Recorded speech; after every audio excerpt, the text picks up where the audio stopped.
Alerta Geral. Bate-papo político com jornalistas Luzenor de Oliveira e Beto Almeida. Olá, ouvinte internauta. A crise sanitária continua como a principal agenda das autoridades da saúde. Uma nova semana está começando e as recomendações são dirigidas a quem decidiu retomar a vida com normalidade quando a realidade aponta para outros caminhos.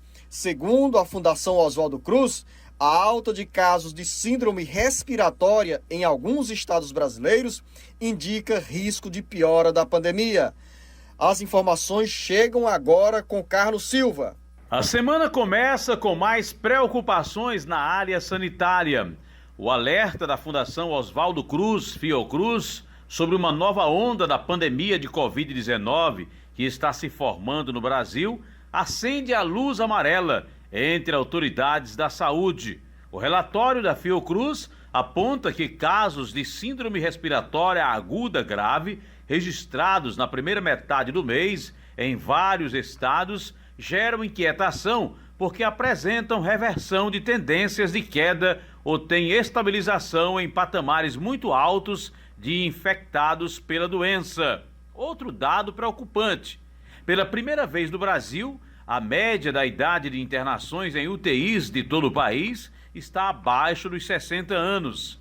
O relatório destaca ainda que as síndromes respiratórias registradas pelo boletim Infogripe Fiocruz são, nesse momento, na grande maioria dos casos, causadas por infecções pelo SARS-CoV-2. A nova edição do boletim diz respeito à Semana Epidemiológica número 19, de 9 a 15 de maio. Os boletins anteriores mostravam que, mesmo com redução ou estabilidade, o número de casos permaneceu em patamares muito altos. O relaxamento das medidas de prevenção, conforme os pesquisadores, contribui diretamente para a reversão das tendências. O mais recente relatório mostra que os dados de mobilidade da Fiocruz apontam que o país está basicamente de volta ao normal. Para piorar a situação, a vacinação avança muito lentamente. Com informações da área da saúde, para o Jornal Alerta Geral, Carlos Silva.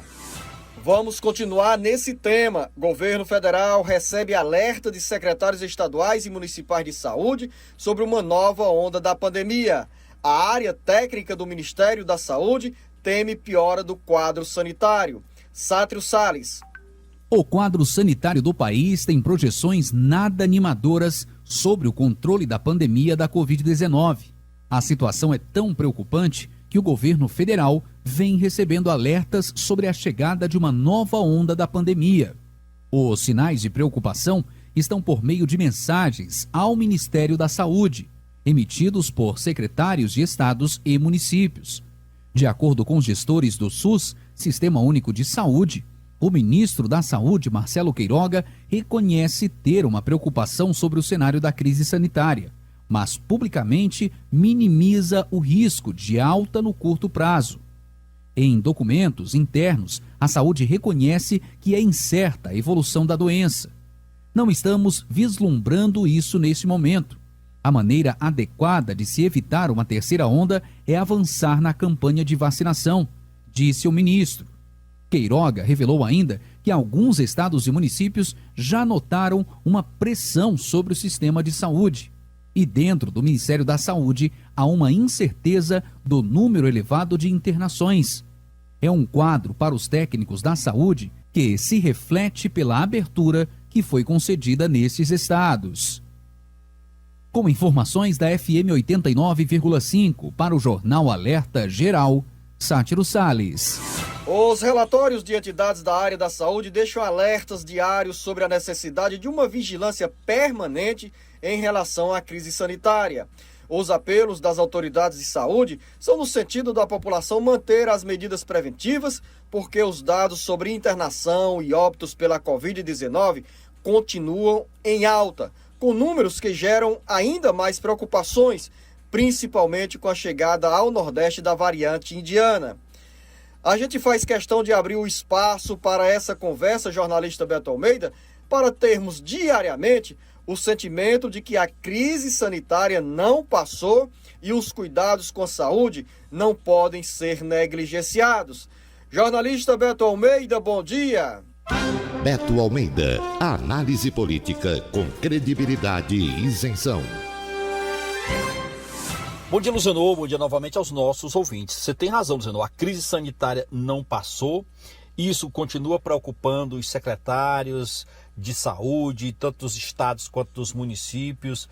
Mas, para grande parte da população, pelo visto, Luzenor, a vida está seguindo normalmente, seja lá que consequências isso cause. Inclusive, por conta disso, o governador Camilo Santana foi ontem à noite às redes sociais manifestar a preocupação dele com os vídeos de cenas de aglomeração ocorridas neste final de semana no Ceará, principalmente festas particulares sendo realizadas em casas, em condomínios, e ele ressaltou o seguinte: que a pandemia não acabou, que a situação é grave, que os nossos hospitais ainda continuam sob pressão, e ele pediu a colaboração dos cearenses para que os números da pandemia não voltem a subir e que não haja retrocesso na abertura da economia, que é o que ninguém quer nesse momento. E pediu, Luzenor, não relaxem nos cuidados, evitem aglomerações e usem máscara sempre. Ora, esse é o pedido do bom senso, mas o bom senso não encontra eco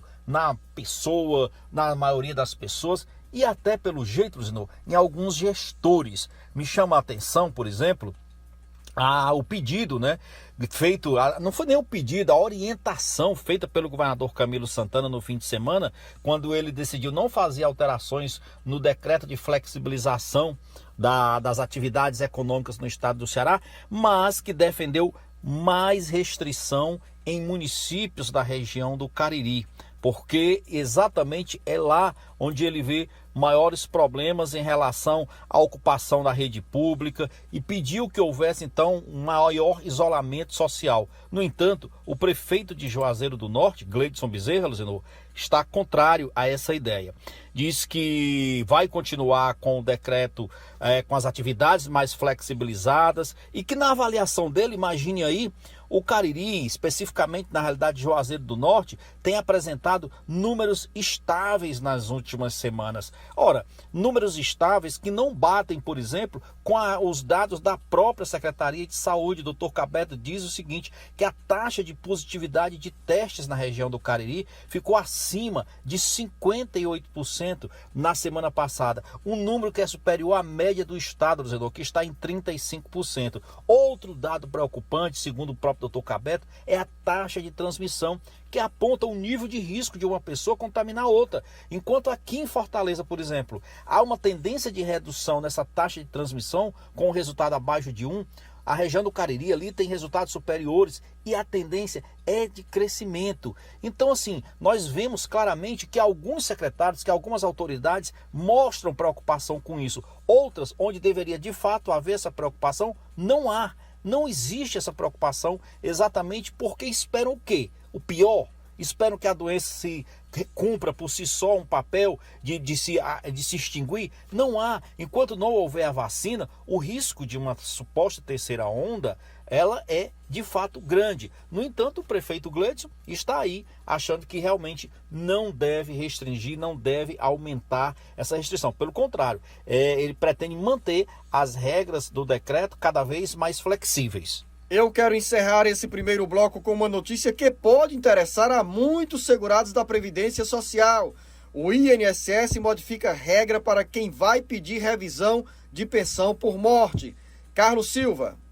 Tem novidades nas normas da Previdência Social para quem vai receber pensões.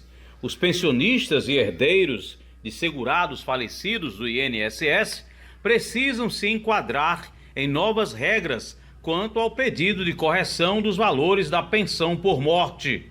Uma instrução normativa publicada no Diário Oficial da União, na última sexta-feira, estabelece que somente nos casos em que a revisão do valor do benefício foi feita pelo próprio segurado ainda em vida, os dependentes farão jus aos atrasados desde a data da aposentadoria. Segundo ainda a norma, se o pedido de revisão for feito pelo pensionista ou por herdeiros, As eventuais diferenças serão pagas apenas a partir da entrada no pedido de revisão. Anote aí, a nova norma também afeta os casos de dupla morte.